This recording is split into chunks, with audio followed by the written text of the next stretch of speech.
मधुरेश नारायण पटना से और विनोद मिश्र इस वक्त हमारे साथ दिल्ली से बने हुए हैं। सबसे पहले विनोद मिश्र का ही रुख कर लेते हैं। विनोद जी, यहाँ पर राजनीति के धृतराष्ट्र की उपाधि दी जा रही है लालू प्रसाद को।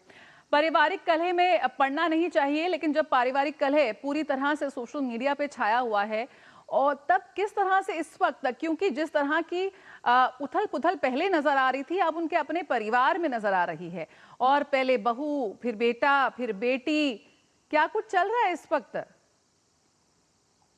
जया, अभी थोड़ी दिन पहले, एक हफ्ता पहले शशि थरूर ने एक आर्टिकल लिखा था, Indian politics are the family business. काफी हंगामा हुआ था, याद होगा आपको। जी जी जी। तो ये इंडियन पॉलिटिक्स जो फैमिली बिजनेस है, उस बात को तब तो गांधी परिवार ने इसे अपने पड़ में ले लिया और काफी इस पे क्रिटिसाइज भी हुआ था। लेकिन जब आज नीरज कुमार की बात आप कह रहे थे कि कैसे उनको लालू यादव को धृतराष्ट्र कहा है, तो आपको समझना पड़ेगा कि ये धृतराष्ट्र वाकई में किस तरह से उनके सामने में, और एक बेटी की जिस तरह परिवार में और राबड़ी देवी जी के आवास पे, मुख्यमंत्री आवास, पूर्व मुख्यमंत्री के आवास पे उनके साथ जो किया गया, वो खुद इस बात को बता रही है, कोई आई विटनेस नहीं है। एक बेटी अपनी उस दर्द को बयां कर रही है, तो हम आपको ये पीड़ा समझ में आएगी।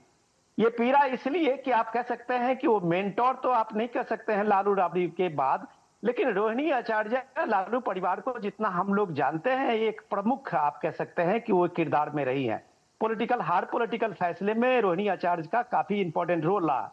पिछली बार जब हम लोगों ने देखा था कि नीतीश कुमार और लालू यादव एक साथ में आए थे, उस समय में भी रोहिणी आचार्य को नीतीश कुमार को लाने और नीतीश के उस पॉलिटिक्स को समझने में सबसे बड़ी भूमिका थी।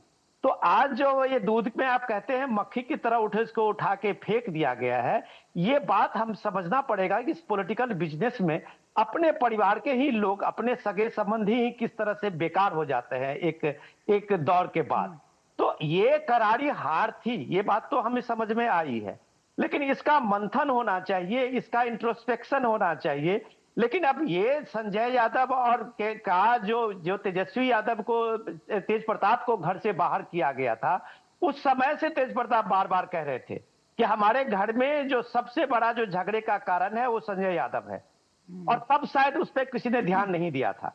तेज प्रताप आज भी अगर आप देखेंगे तो वो संजय यादव का ही नाम लेते हैं, और हर बात में कहते हैं कि इस परिवार में जो भी डिस्प्यूट है उसके लिए संजय यादव रिस्पॉन्सिबल है।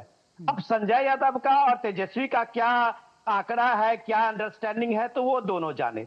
लेकिन रोहिणी आचार्य ने सीधे सीधे टिकट बेचने का आरोप लगाया है। रोहिणी आचार्य ने इस बात को कहा है कि सीधे ये टिकट बेचने के कारण इस परिवार का और इस राष्ट्रीय जनता दल की दुर्गति हुई है।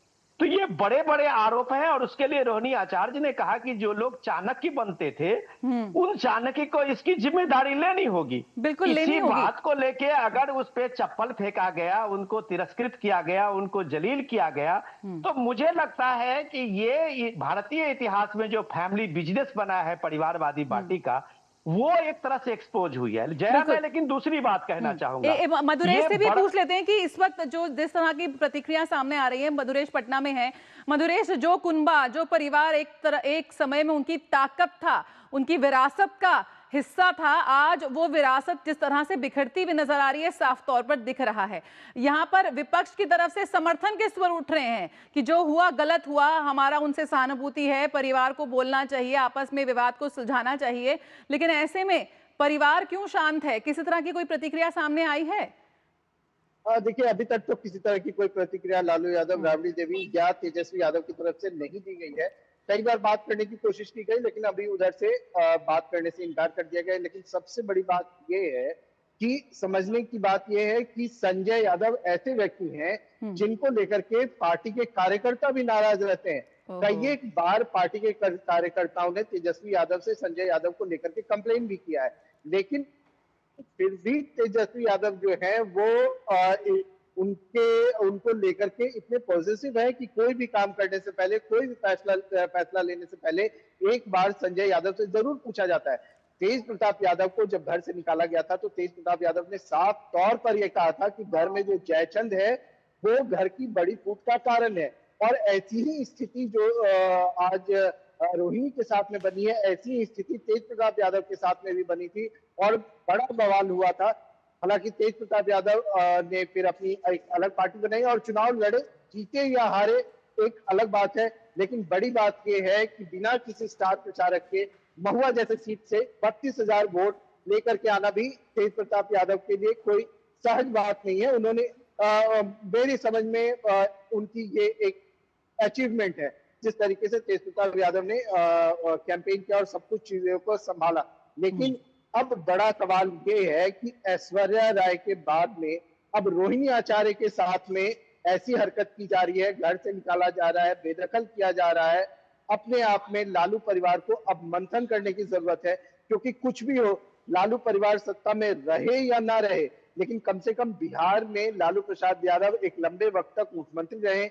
उनकी पत्नी भी राबड़ी देवी मुख्यमंत्री रही, बेटा तेजस्वी यादव उप मुख्यमंत्री रहे। ऐसे में पूरा बिहार जो है वो उनके परिवार की तरफ देख रहा है कि उनके परिवार में क्या हो रहा है। और लालू यादव की चुप्पी, राबड़ी देवी की चुप्पी एक बड़ा सवाल उठा रही है। जी बिल्कुल। तो यहाँ पर जो दरार पड़ी थी परिवार में, अब वो खाई में तब्दील हो गई है।